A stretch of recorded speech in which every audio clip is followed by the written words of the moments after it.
원래 마지막 주일입니다. 또 며칠 있으면 마지막 2021년 날을 맞습니다. 이 마지막 주일, 마지막 날 이렇게 말을 하면서 종말에 대해서 어느 때보다도 생각하게 됩니다. 종말은 두 가지입니다. 개인적인 종말이 있고 우주적인 종말이 있습니다. 개인적인 종말은 개인의 죽음이죠. 사진을 한번 보실래요? 지난 11월 말에 방송에서 문제 아이들 상담으로 유명해진 오은영 박사가 자신의 장례식에 초대를 받았습니다. 방송 제작진이 관 속에 흰 수의를 입고 눈을 감고 있는 오은영 박사의 마네킹을 눕혀 놓았습니다. 오 박사가 자신과 거의 똑같은 모습의 마네킹을 이제 보면서 자신의 죽음, 자신의 이 종말을 생각을 한 것을 이제 많은 사람들이 보았습니다. 자신의 죽음을 의식하게 되면 좀 평소하고 다른 삶에 대해서 생각을 하게 되잖아요. 이런 개인의 이 죽음, 개인의 종말과 달리 우주적인 종말은 지구의 종말입니다. 지구의 모든 활동, 일단 매듭을 짓게 되는데 성경은 예수 그리스도께서 이 세상에 다시 오심으로 이 우주적인 종말이 일어난다 라고 말씀합니다. 이 우주적인 종말 전에, 예수 그리스도의 재림 전에 징조들이 있다고 성경에 말씀하는데 그 중에 하나가 전염병의 창궐입니다. 코로나가 전 세계적으로 확산되는 것을 보면서 이제 우주적인 종말, 예수 그리스도의 재림을 생각하는 이들이 적지 않습니다. 복음과 보편적인 고통이라는 주제로 지난 12월 초에 미래교회 포럼이 열렸습니다. 이 포럼에서 이 코로나가 전 세계적으로 확산되는 이 상황을 보편적인 고통이라고 보았습니다. 그리고 이런 보편적인 이 고통 아래에서 종말을 생각하지 않을 수 없다 이렇게 말하는 이들이 있었습니다.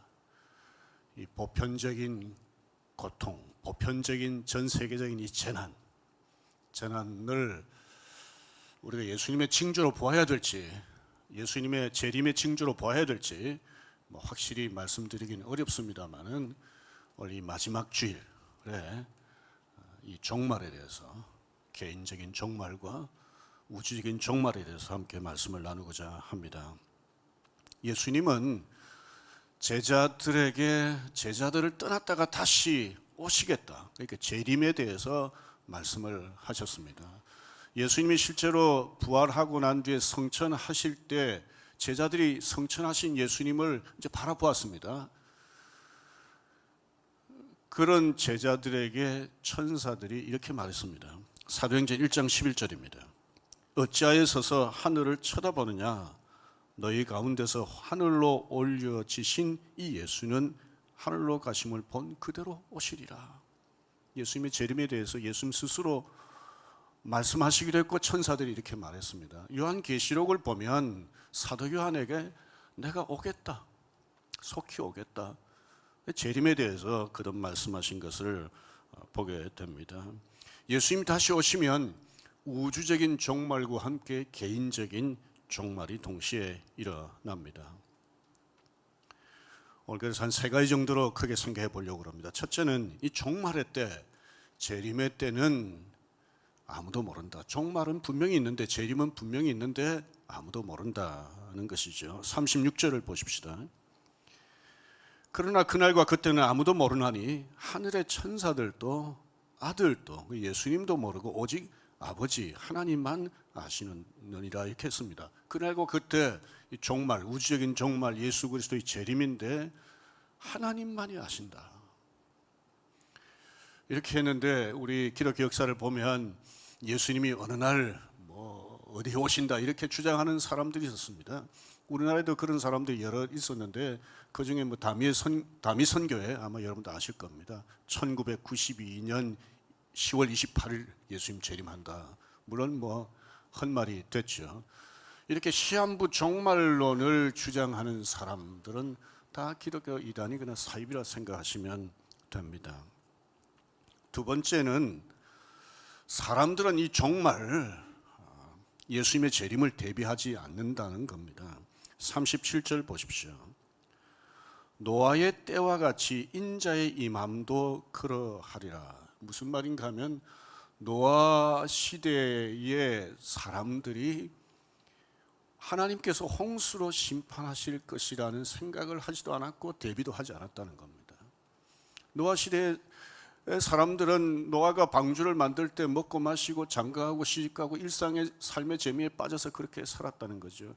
홍수가 실제로 일어날 때까지 몰랐습니다. 홍수가 일어나리라는 걸. 그러니까 아무런 대비를 못한 거죠. 종말에 대해 준비하지 않아도 문제가 되지 않는다면 종말을 대비하지 않아도 되는 거죠. 그런데 문제는 그렇지 않다는 거예요. 좀 전에 노아 홍수 때 말씀을 드렸습니다마는 노아가 방주를 만들고 있을 때 노아 시대 사람들은 먹고 마시고 장가하고 시집가고 그렇게 하다가 홍수가 일어나서 모든 것이 물에 잠길 때 그 사람들은 어떻게 됐습니까? 같이 물에 잠겼습니다. 죽고 말았습니다. 하지만 하나님의 말씀을 따라 방주를 만들고 홍수에 대비했던 노아와 가족들은 살았습니다. 예수님 재림 때도 마찬가지입니다. 우리가 읽었지만 40절에 보면 이렇게 말씀하죠. 그때에 두 사람이 밭에 있으면 한 사람은 데려가고 한 사람은 버려둠을 당할 것이라. 그때 즉 예수님이 재림하실 때 우주적인 종말이 있을 때 사람은 둘로 나뉩니다. 재림을 대비한 사람과 대비하지 않은 사람. 마태복음 24장 우리가 읽은 이 본문 뒤이어서 25장에 보면 세 가지 유명한 비유가 나옵니다. 이 세 가지 비유는 다 예수님의 재림과 관련이 있습니다. 그 중에 첫 번째 비유를 열처녀 비유라고 하죠. 슬기로운 5명의 처녀가 있고 어리석은 5명의 처녀가 나옵니다. 슬기로운 5처녀는 신랑이 올 때 기다리다가 신랑과 함께 잔치집으로 들어갑니다. 미련한 5처녀는 어떻게 됐습니까? 마태복음 25장 10절을 보십시오. 그들이 사러 간 사이에, 말하자면 등불을 밝힐 기름을 사러 간 사이에 신랑이 오므로 준비하였던 자들은 함께 혼인잔치에 들어가고 슬기로운 자들입니다. 문은 닫혀버렸습니다. 미련한 5명의 처녀들은 준비하지 않았기 때문에 잔치집에 들어가지 못하고 문은 닫혔고 다시 열리질 않았습니다. 예수님의 재림을 준비한 사람과 준비하지 않은 사람 둘로 나뉩니다. 그래서 25장 13절에는 이렇게 주께서 말씀하셨습니다. 그런즉 깨어 있으라. 너희는 그날과 그때를 알지 못하느니라. 준비해야 된다. 대비해야 된다. 라고 이 열처녀 비유를 통해서 예수님이 강조하셨습니다. 마지막 세 번째 살펴보려고 하는 것은 오늘 가장 중요하게 강조하려고 하는 내용입니다. 생각하지 않은 때에 종말이 오므로 대비해야 한다는 겁니다. 44절 말씀을 보십시오. 같이 읽겠습니다. 이러므로 너희도 준비하고 있으라. 생각하지 않은 때에 인자가 오리라. 예수님 다시 오신다. 생각하지 않은 때에. 어떻게 대비해야 될 건가? 세 가지로 말씀을 나누고자 합니다. 첫째는 하나님이 주신 사명에 충성하는 것입니다. 마태복음 25장의 두 번째 비유가 이 점을 잘 보여주고 있습니다. 달란트 비유라고 그러는데 주인이 한 사람에게는 금 5달란트, 한 사람에게는 2달란트, 한 사람에게는 1달란트를 주고 떠났습니다. 주인이 돌아와서 종들을 불러 모았습니다. 5달란트 받았던 사람은 5달란트 남겼다고 보고하고 2달란트 받았던 사람은 2달란트 남겼다고 보고했습니다. 5달란트 받았던 사람이 5달란트를 남겼다고 보고할 때 주인이 칭찬하잖아요. 착하고 충성된 종이라고. 근데 2달란트 받았던 사람에게도 칭찬하는데 아시는 것처럼 칭찬의 내용이 똑같습니다. 그러니까 이 주인은 결과만 보고 칭찬을 하지 않는다는 걸 보여주죠. 양만 보고 칭찬을 하지 않는다는 걸 보여줍니다. 5달란트 남겼으니까 더 많이 칭찬하고 2달란트 남겼으니까 5달란트에 비해서는 조금 적게 칭찬하고 이러진 않았다는 거죠. 주인은 결과보다 과정을 중요하게 여겼다는 걸 보여줍니다. 반면에 이 1달란트 받았던 사람은 1달란트를 가지고 아무것도 하지 않고 땅속에 묻어두었다가 주인에게 다시 그 1달란트를 가지고 왔습니다. 그때 주인이 종에게 이렇게 말했죠. 이 무익한 종을 바깥 어두운 데로 내어 쫓으라. 거기서 슬피 울며 이를 갈리라. 만약 여러분 1달란트 받았던 사람이 5달란트, 2달란트 받았던 사람처럼 나가서 열심히 장사해서 1달란트 남겼다고 그러면 주인이 어떻게 했겠습니까? 5달란트, 2달란트 받았던 사람 칭찬했던 것처럼 똑같이 칭찬하지 않았겠습니까? 설사 이 1달란트 받았던 사람이 가지고 나가서 장사를 했습니다. 장사라는 건 모험이잖아요. 했는데 다 손해를 보고 그야말로 본전 다 까먹었습니다. 그랬을 때 주인이 어떻게 말했을까요? 책망했을까요? 저는 그렇지 않다고 봐요. 이번에 비록 1달란트 다 잃어버렸지만 이걸 경험 삼아서 다음에 더 열심히 하라고 격려하지 않았을까요? 이 비유를 통해서 예수님께서 말씀하시고자 하는 게 뭡니까? 하나님께서 주신 여러 자원들을 최대한 잘 선용하라는 것 아닙니까? 때로는 실패할 수도 있고 때로는 잘할 수도 있고 때로는 잘 못할 수도 있고 그렇지만 기회가 있을 때 하나님 주신 자원을 최대한 잘 사용하라는 거죠. 주님이 오실 때까지. 지난주에 정년보다 건강이 좋지 않아서 몇 년 은퇴했던 선배 목사님이 칠순이라고 그래서 가서 칠순 잔치라고 그래야 될까요? 몇 사람이 모여서 같이 식사를 했습니다. 이분이 이렇게 얘기를 하더라고요.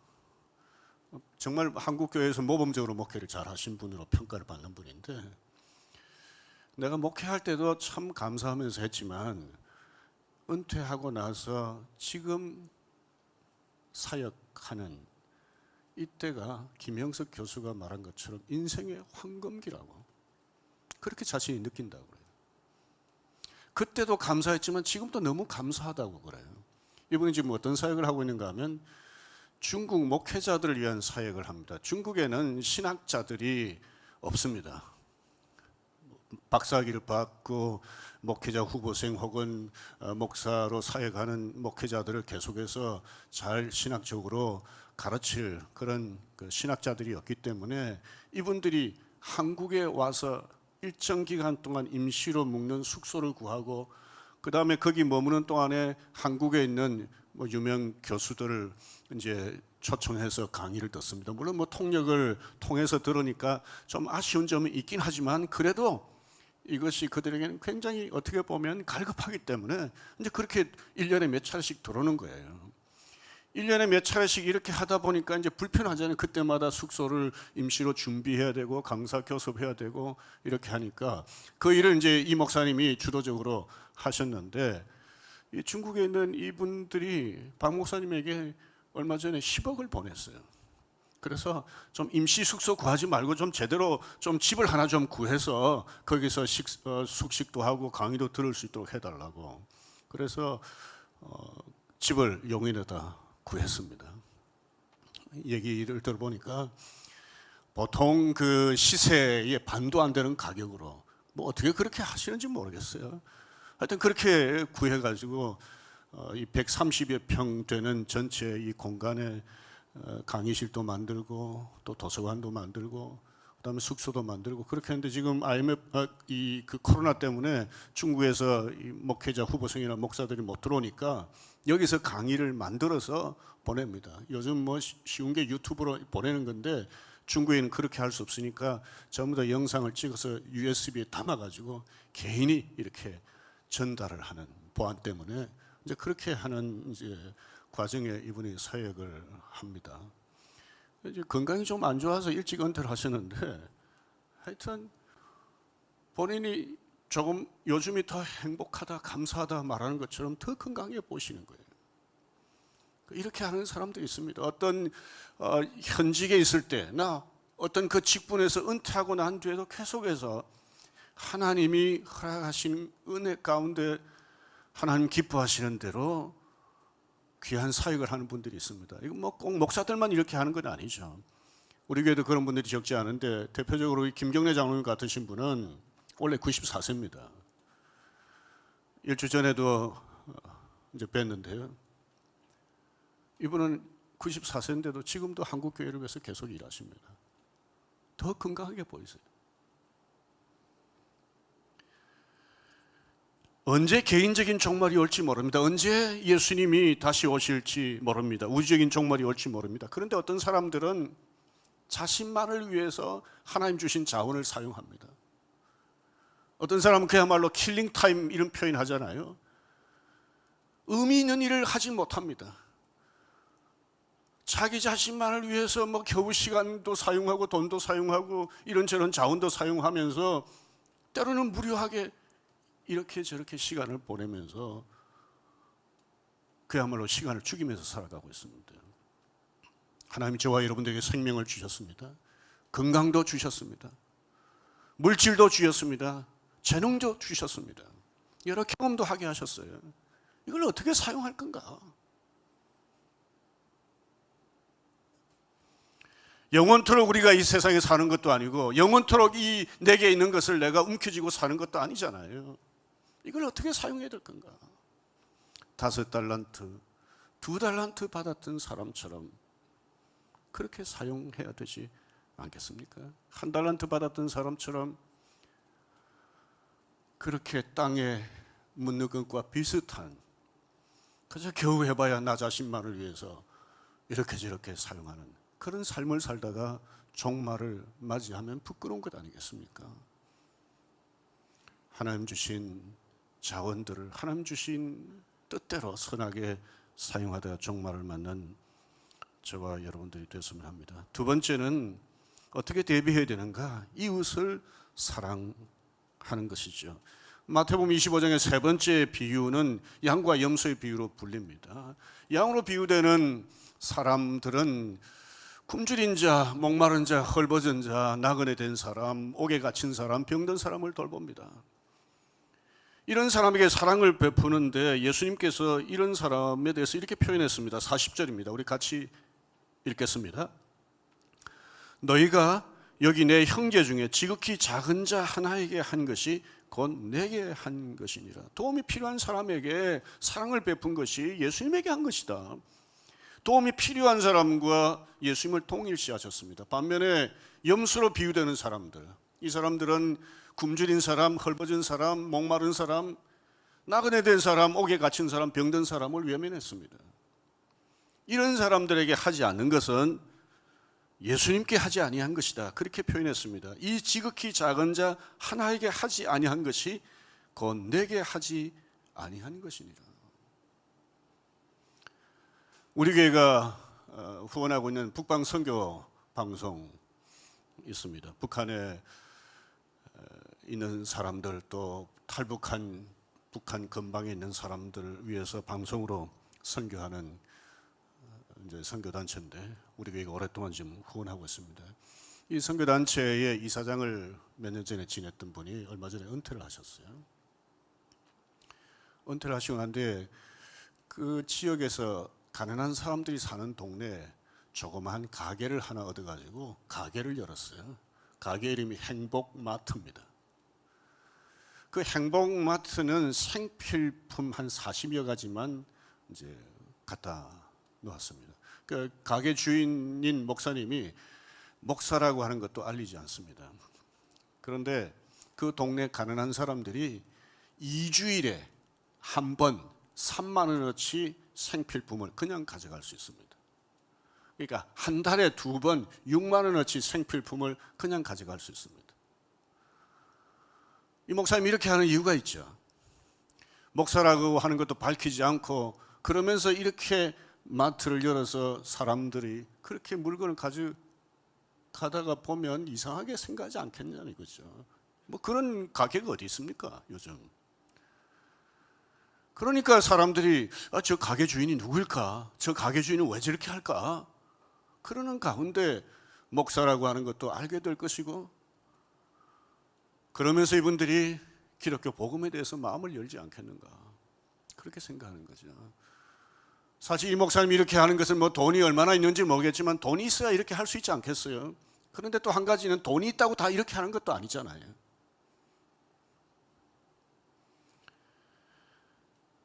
많은 사람들이 돈을 많이 가지고 있던 아니면 다른 자원들을 많이 가지고 있던 자신들을 위해서는 사용해도 다른 사람들을 위해서는 잘 사용하지 않으려고 그러잖아요. 오늘 우리가 읽은 24장 앞부분에 보면 예수님이 이렇게 말씀하셨습니다. 마지막 때가 되면 사람들이 자기를 사랑하게 될 거다. 자기를 사랑하고 돈을 사랑하고 하는 그런 때에 이렇게 하는 게 쉽지 않습니다. 그렇지만 이렇게 다른 사람을 사랑으로 섬기는 것, 섬김이 필요한 사람들, 도움이 필요한 사람들에게 사랑으로 도와주는 이것이 예수님의 재림을 대비하는 복된 삶이다. 예수님께서 말씀하셨습니다. 어제 우리 성탄 감사 예배를 드렸습니다. 어제 여러분들이 드린 성탄 감사 헌금은 코로나로 힘든 성도들 위해서 사용됩니다. 여러분들이 직접 하진 않지만 함께 헌금하고, 그래서 교회가 이것을 도움이 필요한 성도들에게 나누게 되는데, 이것이 여러분들이 사랑으로 다른 사람을 섬기는 거죠.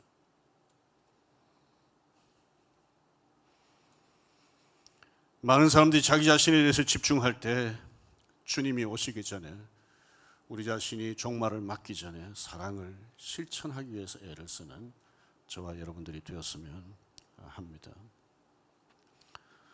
세 번째, 어떻게 대비해야 될까? 영적으로 깨어 거룩하게 사는 것입니다. 이것은 비유에 나오는 말씀은 아니지만 사실은 오늘 우리가 읽은 24장 후반부 마지막 부분의 내용하고 조금 비슷합니다. 그래서 제가 로마서 13장 말씀을 함께 읽으면 좋겠다 생각하고 이 로마서 13장 11절, 13절부터 14절 말씀을 함께 읽으려고 합니다. 한번 같이 보십시다.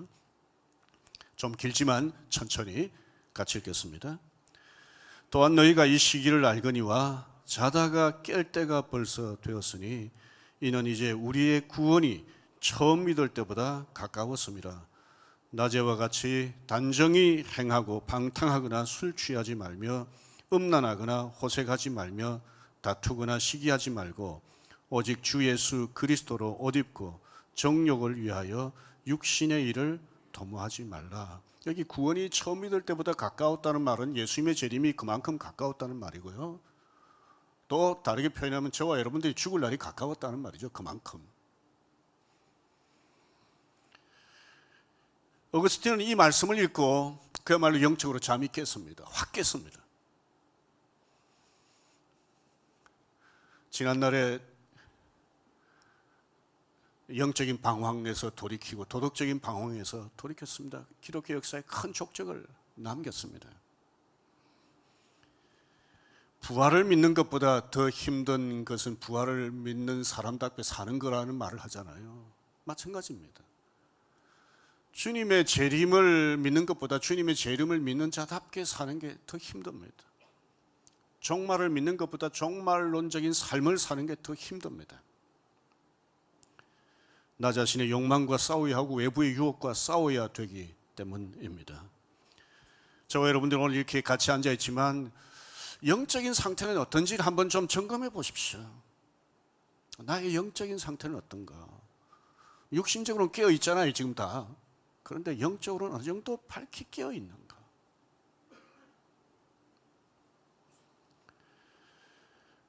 거룩한 하나님의 사람으로 살기 위해서 얼마나 몸부림치고 있는가. 개인적인 종말과 우주적인 종말을 생각하면서 거룩하게 살기 위해 힘쓰는 저와 여러분들이 되었으면 합니다.